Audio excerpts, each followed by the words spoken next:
dadka qorshaysanaya muddooyinka ugu dambeeyay magaalada Laascaanood kusoo badanayay iyadoo aysan jirin ciid falkaas loo soo qabtay waana ta keentay in shacabku arrintaasi ay aad uga kacaan halka oo bartii magaalada arta dhammaan suuqyada iyo meeradii dhan way xiran yihiin daawadayaal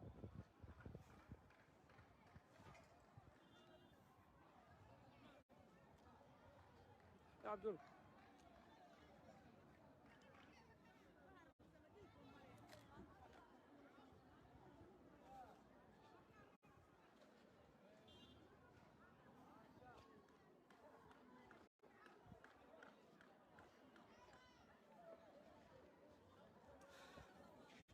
حريقة يا كودي تجا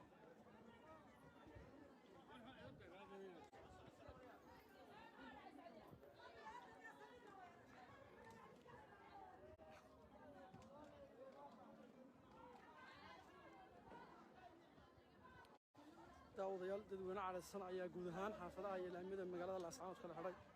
goobihi ganacsigu waa xidhan yihiin marxuun xalay lagu dilay magaalada Laascaanood hagaawi suuq waa kamid ah dhalinyarada haldoorka magaalada Laascaanood ayay dadku aad ugu kacsan yihiin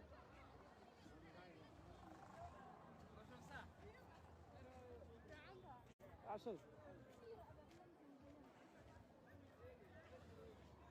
ها بس كان موضوع النهارده عندنا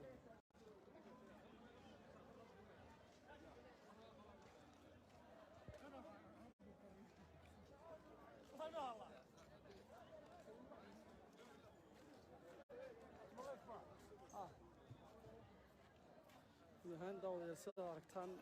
dadweynuhu waxay xidheen goobihii kala duwanaa ee magaalada Laascaanood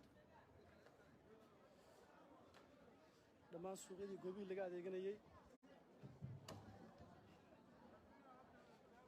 halkaan marayno waa bartamihii goolada magaalada Laascaanood oo shacab godoodsani ay dhagxaan xidheen waxay shiidayaan meheradaha si dadweynuhu ay meheradaha u xidhaan laamiga waa aragtaan hal kiiloomitir oo square ayay laamiga dhagaxaan dhigeen ciidamadu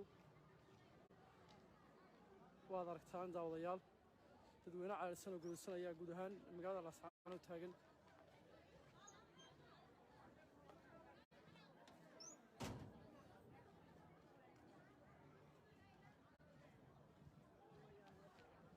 halkan waa bartamihii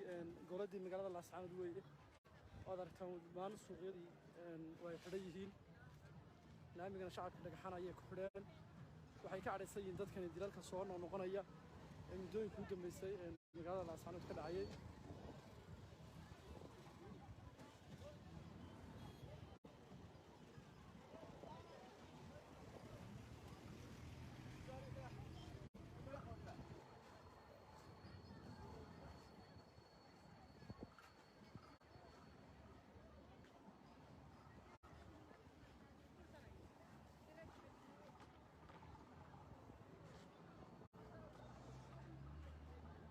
روح عندك حاجة كان ملامي مو والبرق عن طريق